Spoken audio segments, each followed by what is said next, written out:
We need to keep talking about USAID because we're just getting started with this rabbit hole. Jem Psaki suggests Elon Musk targeted USAID because he was uncomfortable with how the agency combated corruption. You know that they cannot do anything about this. Elon Musk and his team of geniuses are going to go, well, all the way to the bottom of the barrel of what the government of the United States have been wasting, spending, giving away money, burning money like mad in all these crazy things. And USAID has been one of the most criminal projects, I don't know how to call it, in the history of humankind. So as I've told you on X, you can follow me on X as well. Okay, people are horrified of the amount of dollars that we're talking about, but imagine when we get to the blood spilled by this program. Well, the media spin doesn't get worse than this. What did she say? Oh, Jen, you're trying to have a career. There are other ways to do this. Elected best friend, Elon Musk. His latest target was the United States Agency for International Development. And that agency is the one that not only leads on humanitarian assistance around the world. We already know what we call about humanitarian. It's not a charity. It's just a facade to, well, CIA interests. Ah, my God. But also works to combat corruption and foreign aid programs. It's a big part of what they do. No. I kind of see how that could make Elon Musk a bit uncomfortable. So what do you think he did? You are the one who sounds uncomfortable. You're breaking your words, like stopping your words like very abruptly. You may already know.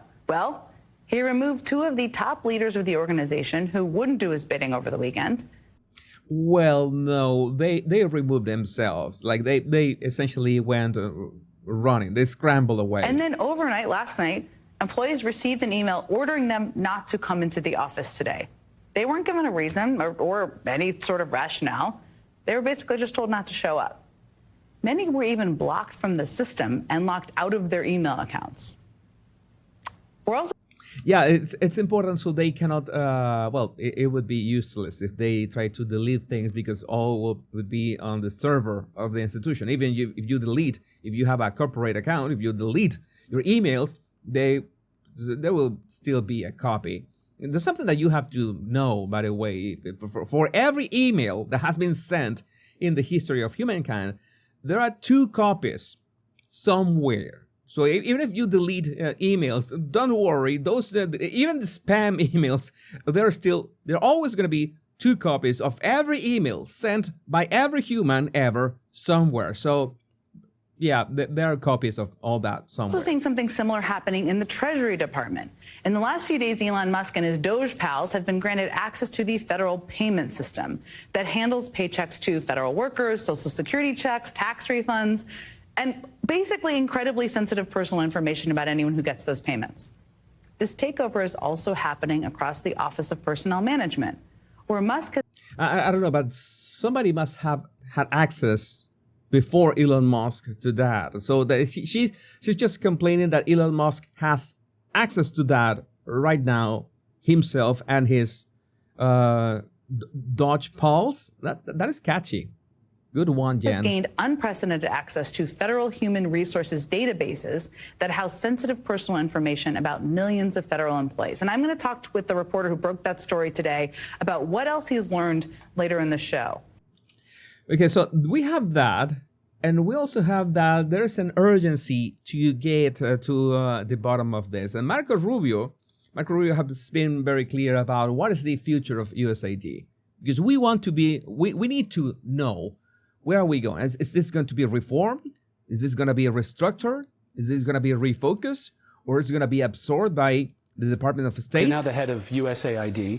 The head of Doge, Elon Musk, called USAID a criminal organization and added that it is time for it to die. Do you agree with that? They have basically evolved into an agency that believes that they're not even a U.S. government agency, that they are a global charity, that they take the taxpayer money and they spend it as a global charity irrespective of whether it is in the national interest or not in the national interest. One of the most common complaints you will get if you go to embassies around the world from State Department officials and ambassadors and the like is USAID is not only not cooperative, they undermine the work that we're doing in that country. So it's like they're messing around. They're messing around whenever they can control or, let's say, sway the narrative and the actual happenings in some direction that somebody we don't know is dictating, like inside the CIA, because that is the problem, is the lack of transparency of all the money that has been sent and for what reason. What are the intentions? They are supporting programs that upset the host government for whom we're trying to work with on a broader scale and so forth.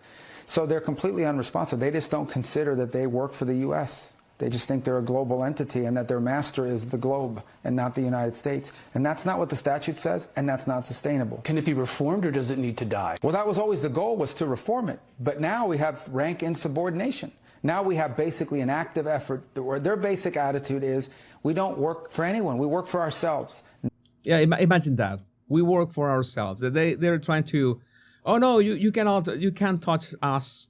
You can't do anything about us. And you know that in all this spending, all this money has been wasted. There are crazy stories. I'm preparing like more topics on this because more things are coming to light every day. Aesthetica talked to a friend who has connections within the Democratic Party, and he said the level of panic over Trump and Elon shutting down USAID is unlike anything he's ever seen. This is music to my ears. By following the money, Dodge has struck a killing blow to the heart of the Democrat deep state machine. And what's more, this is Mace, one of my favorite accounts of an X.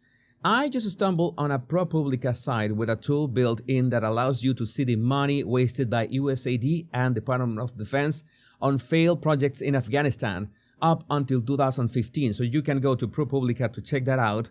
But I was checking some of this screenshots that Mace has in his account. This melting firing range in Afghanistan costs U.S. taxpayer nearly $500,000. And you would say, why is it melting? Well, it's because it was made of sand. A firing range made of sand that is melting costs $500,000 to make, among other things. Kabul's winter blanket. The Tarakil power plant was commissioned in 2007 as a backup generator for the capital in case electricity, blah, blah, blah. But I think that Mace, USAID spent $300 million on a diesel fuel power plant that just sat there because Afghans can't afford to import diesel. Between 300 and 500 million on a dam that was deemed too unsafe to use. 250 million on a partial road that deteriorated, and millions on healthcare facilities that don't exist. This is crazy. This is the things that we are just the tip of the iceberg.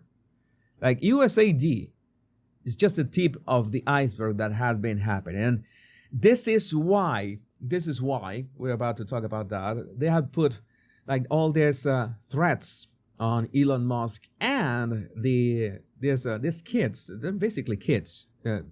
With kids who are doing the work of finding out all this spending, because there's so much of out there that you need AI to help you sort through all this shenanigans. But I would like to know what you think about this, and what do you think that the United States should do with USAID in the comments. Let me see your live chat.